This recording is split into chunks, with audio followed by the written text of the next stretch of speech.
Okay, now that we end the discussion on Aisha's role, let's comment on something that's also associated to Aisha, and many people from Ahl Sunnah see it as a virtue for Aisha.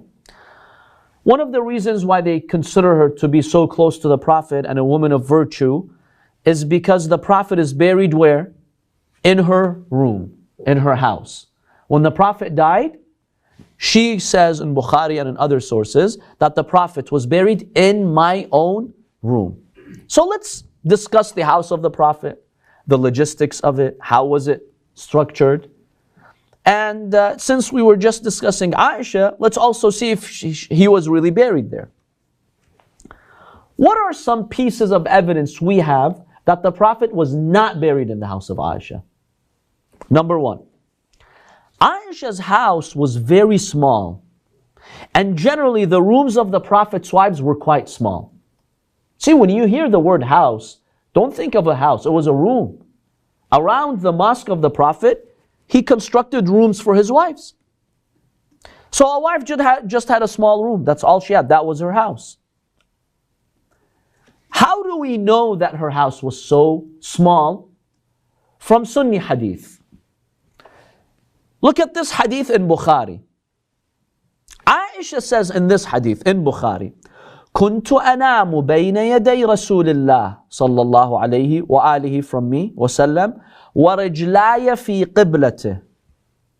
She says basically when I would sleep, he was praying, my feet would be in his place of prayer. Like in his place of sujood. If he wants to sit and do sujood, I was sleeping there. فَإِذَا سَجَدْ, when he wanted to do sujood, غَمَزَنِي, he'd basically like pat me on the leg, and I would take my leg, like fold my leg. فَإِذَا قَامْ, when he'd get up, again I'd stretch my leg. وَالْبُيُوتُ يَوْمَئِذٍ لَيْسَ فِيهَا مَصَابِيحٍ. She says our rooms during those days didn't have oil lamps. It was dark.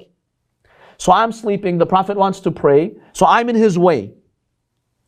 My legs are in his way, because when you sleep, you're stretching your legs, right? So when he wants to do sujood, he'll like give me a signal. You know, fold your legs. I fold it, he does his sujood, and then I extend them again. This is Bukhari. Remember, not our sources. This is Sahih al-Bukhari. Okay. Now, there's two ways of looking at this hadith.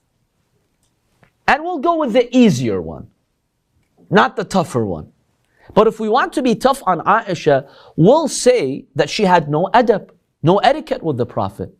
Sleep in another part of you. Why are you sleeping in his way and he's praying? Who would do that? So in her defense, which proves our point, we'll say the room was small.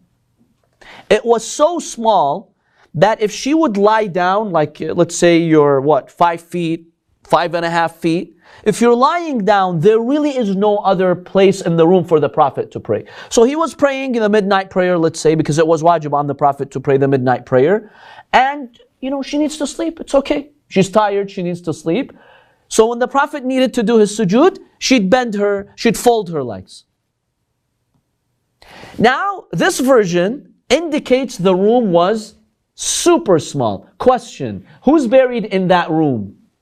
The Prophet, Umar, and Abu Bakr. How do you fit all these three in a room where the Prophet barely would fit in it with Aisha? You tell me.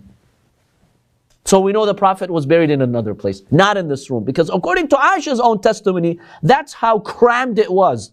The Prophet, when he needed to pray, he had to give her a signal. Fold your legs, I want to do my sujood. She says that in Bukhari. So the indications are the room was super small. It's not a room that you can have the Prophet's full body be buried and then Abu Bakr and Umar to his sides. How do you fit all those people in that small room when the Prophet can barely pray if she's sleeping in it? So that's a clue that the Prophet was not buried in her small room. He was buried in a bigger room. Any objections to this first point that we're making? Is it a valid point? Any counter arguments? Maybe they folded their legs like how she did when he was praying. The dead? Well, no, we cannot. According to Islamic law, the person has to be stretched in their grave. Yes? The masjids were next to the rooms. Correct. Why does the Prophet can pray in the masjid instead. If it's a small room like that. Why was he not buried in the masjid? Why was he not praying in the masjid with a small room like you said? No, because the Prophet sometimes in the middle of the night, he'd pray in his own room. He didn't have to go to the masjid. Sometimes he's just praying in his own room. The nafilah, the extra prayers, you can pray them in your house. That's fine. So the Prophet didn't always pray the mustahabat in the masjid. We also have sources that he'd pray in his house, or the house of Lady Fatima, or some of his wives' house. Sure, that's not a problem. Okay. So, and by the way, another point I forgot to mention. Ayesha says, after the Prophet was buried in my room, and Umar and Abu Bakr, I stayed living in it. I was going to ask about that. She says that. I stayed living in it until I died. Okay, if that room is so small, you've got 3 graves in there, where are you living? Are you sleeping on these graves? Where do you pray? How do you live in there? Something's not adding up. Number 2. Who would want to sleep like a graveyard as a room? Well, it's the Prophet's grave. I know, but it's unusual, yeah. It may even be disrespectful to be like living next to the Prophet's grave, yeah. The second point, Ayesha narrates the following in Musnad Ahmad ibn Hanbal and Al-Hakim al-Naysaburi in his book Al-Mustadrak. He says this is a Sahih hadith according to the conditions of Bukhari and Muslim. Listen to this hadith from Ayesha. كنت أدخل بيتي الذي فيه رسول الله. I would go to my room in which the Prophet's grave was there. وإني واضع ثوبي. She says basically I would remove my hijab because it's my house. وأقول إنما هو زوجي وأبي. I would say it's the Prophet's grave and my father, Abu Bakr, when he was buried. Because when Abu Bakr died, where did they have him buried? Next to the Prophet. So she's like, okay, when I go to my own room, I would remove my hijab. It's okay, you know. I don't need to be careful with my clothing because it's my husband and it's my dad. فَلَمَّا دُفِنَ عُمَرْ. When Umar was buried in my room, now Umar's not mahram to her. فَوَاللَّهِ مَا دَخَلْتُ إِلَّا وَأَنَا مَشْدُودَةً عَلَيَّ ثِيَابِي حَيَاءً مِنْ عُمَرْ. She says, I swear by God, ever since Umar was buried in it, I would never remove my clothes in the room out of haya and, shyness and decency for Umar. Because, this is a non-mahram man buried in my room, so I just don't feel comfortable taking off my hijab. Okay. Is it really plausible that she lived years and years in her hijab in that small little room, not taking it off even once? Look, this is very unlikely. Very unlikely. It's a very unusual situation. Sure, she stayed in hijab all her life. Outside, you can't take it. Inside your own house, you can't take it. Then, what, Ayesha lived 20, 30 years in hijab? But they're dead. Why does it matter? Yeah, she says, out of respect for Umar, because he's not mahram. But are we going to believe that Ayesha, for like 3 decades, I don't know how long she lived after Umar, a long time. She lived after Umar a good 30, 40 years. After Uthman, Imam Ali alayhi salam, Imam al-Hassan alayhi salam, shortly before Karbala she passed away. Are you telling me that this lady never took off her hijab in 30, 40 years? I find that hard to believe. So this is all an indication that the Prophet was not buried in her room. She had her room to herself. Yes. I have a question. So if we're talking about that she's buried in the room with them. No, she's not buried there. She's buried in Baqir. She's living in the room with them. Living in the room. Yeah. Well, let's say if she is living and they're passed away, and we know that the people interact in the graves, does that even work if we're speaking about it logically? Do you still interfere with these people? Or is it because it's the Prophet, it's something different? Would it be well, no, we don't interfere with the dead, but we're saying that just logistically this doesn't add up. Having 3 graves in such a small room, and she says, I never took off my hijab because of Umar. This doesn't add up. These claims just don't add up. Yes. A lot of people cannot visit the graves. That's number 3. Or actually number 4. I'll get to it. Number 3, a number of historians have narrated that Ayesha stated in her will to give her room to Abdullah ibn Zubayr. Zubayr, the famous companion of the Prophet, the cousin of the Prophet. And Abdullah ibn Zubayr, so he took the room of Ayesha, And also he bought the room of Sauda, another wife of the Prophet. Now it's very clear that Ibn Zubayr didn't get the room the Prophet was buried in, nor was he in charge of that room. So it's clear the Prophet was buried in another room, because he got hold of Aisha's room. And nowhere in history do we see that Ibn Zubayr was in charge of the room the Prophet was buried in. So they are two rooms, they're not the same room. In fact, Ibn Sa'ad narrates in his Tabaqat that Muawiyah bought Aisha's room for a lot of money. He gave her so much money, he told her, as long as you're alive, you stay in your room. After you die, I want your room. And she accepted, and he sent her the money, and she distributed it to the people. Another historical account say it was not Muawiyah, it was basically Ibn Zubayr. He is the one who gave her money so she would give up her room. In any case, we have historical accounts that she gave up her room to someone. And we know that the room she gave up was not the room the Prophet was buried in. It was another room. Because how do you sell the room that the Prophet's buried in? And we don't have any historical accounts that they had the wilaya or the possession of the Prophet's tomb. It would have been mentioned if they were the ones who... Exactly, it would have been mentioned. It's not mentioned. Number 4, what the brother mentioned. We have so many hadiths that the people would go to the Prophet's tomb and they would actually supplicate there. And even there's a hadith from Ayesha. This hadith has been narrated in the Sunni source called Sunan ad-Darimi. And a number of Sunni scholars, such as Shaykh Abdullah as-Siddiq al-Ghimari, he says this is a sahih hadith.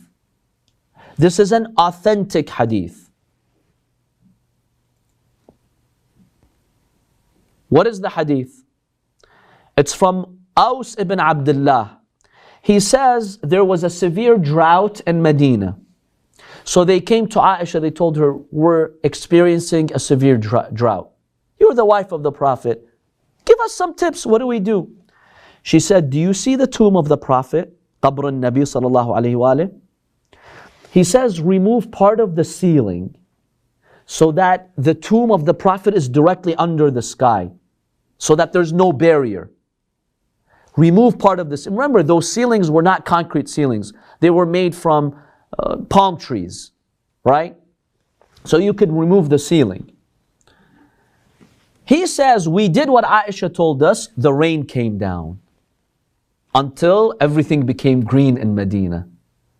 So through the blessing of the Prophet's tomb being exposed under the sky, Allah sent down the rain. That's the rahmah of Rasulullah sallallahu alaihi wasallam. Question: where was the Prophet's tomb when this happened? In her room. Is it likely it was in her room? And all this time the people come and go and they visit the Prophet's tomb and the ceiling is removed? What, Aisha's going to now sleep under the sun? Under the open sky? I'm not going to believe that. And all these men coming to the Prophet's tomb and she's in her room? Like, where is she going to go? Doesn't add up. Very clear the Prophet was buried elsewhere, not in her room. Number 5. Ahmad ibn Hanbal. He narrates in his book Al-Musnad from Aisha. She says, we did not come to be aware of the Prophet's burial until we heard the sound of the shovels at the end of the night. Laylatul Arba'a. It was Tuesday night, the night of Wednesday.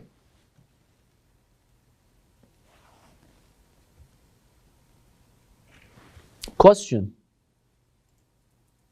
if the Prophet was buried in her room, how come she didn't know about the burial until she heard the sound of the shovels? Not the masahi is basically, it's a tool that allows you to bury the grave, like cover it, seal the grave. Where was she? If it's in your room, everything is in front of you, a small little room. How come she says, I was not aware the Prophet is being buried until until I heard the sound at the end of the night of the shovels or whatever those tools were. If it's in your own room, then you see the Prophet's body's there. They're preparing him for the burial. You see everything. It's your room. So it's clearly it was a neighboring room, not her room. See, when somebody's sitting in their room and they tell you, look, I didn't know that so-and-so was being buried until I heard the noise of the digging and stuff. Naturally, where would you be when you say something like that? In that same room or in a neighboring room? Where would you be naturally if you say something like that? Neighboring room, exactly. Because if it's in your own room, nothing is surprising you. You know from the first minute, you know what's going on. It's a small little room. Somebody's being buried here in this room, and this is your house, this room. Are you going to be caught by surprise? Like, oh, at the end of the night, suddenly I discovered now they've buried the Prophet. Obviously, he was being buried in a different room. And that's why she was surprised. Because if he was in her room, she did not need to be surprised. In any case, we have we have reason to believe that the Prophet was not buried in Aisha's room. He was buried in another room. Now, what that room is, what happened, where did the Prophet actually pass away? Was he in the house of Aisha, as he narrates, or he was in the lap of Aisha, as she narrates, or he was in the lap of Imam Ali alayhi salam? This is something we'll discuss later at the end of the biography course when we get there.